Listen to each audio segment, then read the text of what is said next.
my name is James Nicholson and welcome to my YouTube channel. In this video, we've got the straightest lines you're ever going to see on this channel. I've done them before we go into the content, and we're going to talk about interest only versus repayment mortgages. Which one should you be doing? Because it makes a big difference in the monthly payments, but not only that, at the end of the term, at the end of the 25-year period, it's going to make an even bigger difference. So we're going to look at that, the pros, the cons, what should you do? Maybe could you look at one of these strategies or types of mortgage right now with the uncertainty in the market, and much, much more. So before we jump into this, as always, if you haven't done already, we are a smidge, maybe we're there already, but we're very, very close to 22,000 subscribers now. Thank you to everyone that subscribes to the channel. But if you don't, make sure you subscribe over there and hit the bell notification. I've got new property content every single day. And while you're here, smash the like button, tickle the like button, do something to that like button. That really helps me with the YouTube algorithm. It gets more views on the content, and I really appreciate everybody that does it. So, there's two types of mortgage at the moment. The reason I want to talk about this is I want to bring to your attention, again, a scheme that the government have at the moment. Now, right now, because of the cost of living crisis, anyone, for any reason, without impacting their credit file at all, is able to switch on to an interest-only mortgage on their residential property. Now, here's why that might be a good idea. What you can do is you can switch on to that interest-only mortgage even. You can switch on to that interest-only mortgage, and that could significantly reduce your monthly payment. Now, what you could do with that money is save it. And you could save that money, and if you felt that at the end of that period of time, 6 months you can do this for, if you felt at the end of that time that you were financially secure still and everything was all good, you could just pay that off as a lump sum off your mortgage, and you'd be in exactly the same scenario. But let's just say you lost your job or you had to move on to a higher interest rate, then this gives you a little bit of comfort and some savings in order to make the affordability that little bit more. So this is something to consider at the moment. Now, if you're an investor like me, then buy-to-let mortgages are pretty much 99% of the time interest-only mortgages. They're unregulated.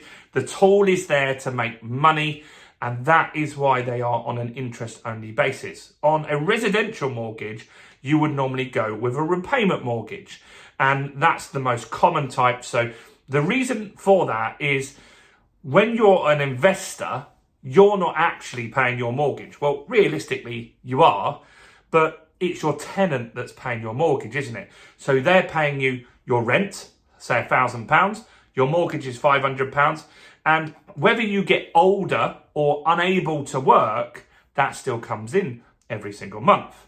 Whereas on a residential mortgage, over time, you'll get older, you'll retire, and so you'll have less income. Most likely, most people have less income at retirement, and so the mortgage provider wants you to have finished that mortgage off and to clear that debt down. That's why we have different reasons for this. Now, on an interest-only mortgage, let's just say you were borrowing £100,000 just to make it easy. And this is 0 years, and that is 25 years. That's the normal term on a mortgage. And so let's look at how this would work. Your interest-only mortgage would go along in a flat line, and in 25 years, you would still owe £100,000. You wouldn't have paid any of it off. Now, let's just say this house was £100,000, just to make it easy. It would have been naturally a bit more because you can't borrow the full 100,000, but let's just say it's 100,000 for argument's sake. What normally happens with property, if you buy in the right area, is every 10 years, the property doubles in value. So this £100,000 property in 10 years would be worth £200,000. Not bad. Now here's where it compounds and gets even faster. Another 10 years, this house at 20-year period would be worth £400,000. Now ask your grandparents, if you're fortunate enough to still have them, or your parents, how much they paid for their house, and you'll see that people have paid significantly less, and over time, with inflation at 2%, hopefully, not 10%, but over time, house prices generally double over time. Your salary will go up, the cost of things that you buy will be significantly more expensive as well. So in 20 years, this is a 25-year mortgage, but let's just say 20 years.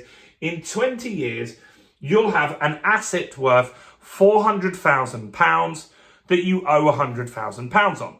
So in that scenario, your options are that you could sell the asset, pay back the £100,000 that you owe, and get, before taxes, £300,000 in your pocket. You would then pay tax on the capital gains on that, which depends on all sorts of things and timings. Who knows what it will be in 20 years. But that's how it would work. You'd walk away with a good chunk of money in your pocket. Or you could switch it on to a repayment mortgage and then just start paying it down if you wanted to do that, right? Next, let's have a look at a repayment mortgage. So generally a repayment mortgage is on a residential property that you live in, but it could be used on a buy-to-let as well. So what they do on a residential mortgage is they front load the interest. So at the beginning, there's loads of interest. And then as time goes on, your mortgage payments will be significantly cheaper and you'll be paying more down on the balance that you owe. And so £100,000 initially is what you owe. In the first year, you might knock it down by £1,000. Then it will go more and more down. And at the end of it, let's just say you're paying £500 a month. Initially, it might only knock 50 quid or 100 quid off the balance. But as you get further down, that 500 quid a month that you're paying off might knock off 450 quid off the balance. I have a property where that was happening as the rates were going up. So recently we had 14 consecutive interest rate rises, didn't we?